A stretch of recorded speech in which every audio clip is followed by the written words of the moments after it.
Okay, this is Ethan. This is my Lab 3 video. Whoever's watching this and grading this, please increase the resolution of the video because I recorded at pretty high def so that you can see all the changes when I move the light and change the normals. So yeah, it'll help if you made that bigger for yourself. Okay, so this is my project. I'm going to go down the list like I always do and just go through what I have and don't have. The only one I don't have is the display list and VBO. Everything else I should have. Load the height field and texture skin PPM from the command line as an argument. The default source code did that, and you can see it in the console. Generate terrain geometries in the provided height field map image. I did do that, and you can see this is the map that is given to us, and you can compare this on your own code, I'm sure. But yeah, there's a peak on this side and on these sides. There's this big one in the middle here, and this in the back. There's some, and there's valleys on this front. There's kind of bumpy area. It does map to the image. Option to generate face normals based on height map geometry.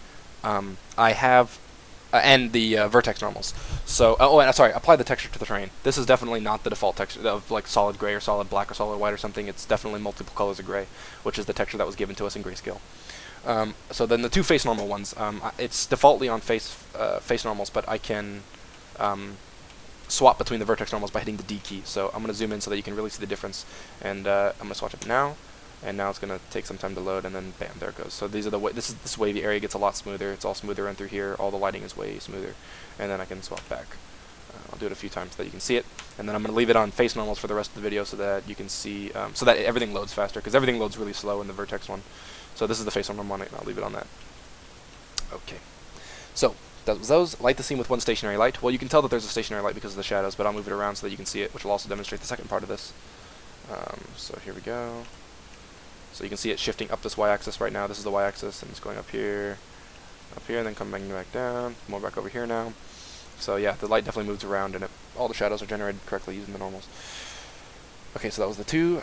The display list is the one I don't have. Add controls to change the viewpoint and field of view. Well, the field of view in the perspective call just kind of zooms it in and out, so that's the field of view change here.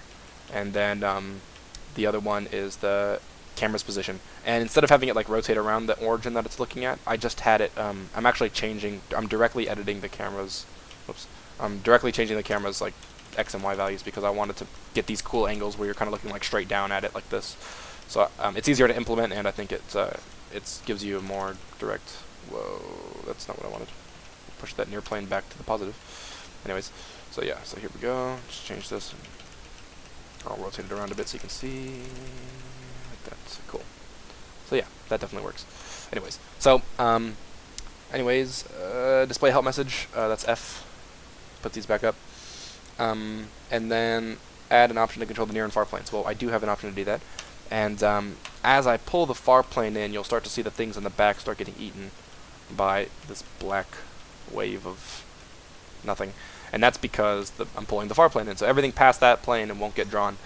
So these things like the top of this mountain right here, I'm pointing to the screen, I should use my mouse. So this thing like the top of the mountain won't get cut off because it's actually closer to me than the stuff at the foot of this mountain, because it's because the camera's raised and at an angle.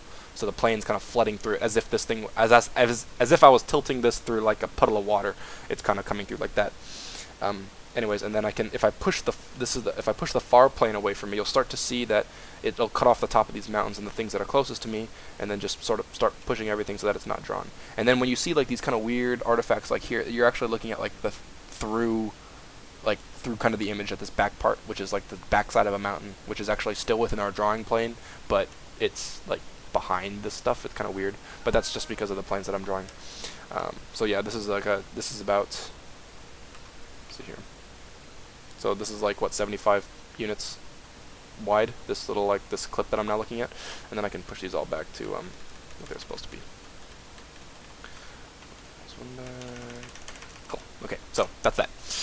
And the program doesn't crash. As you see, I've resized the window so you can see it more. I can move it around.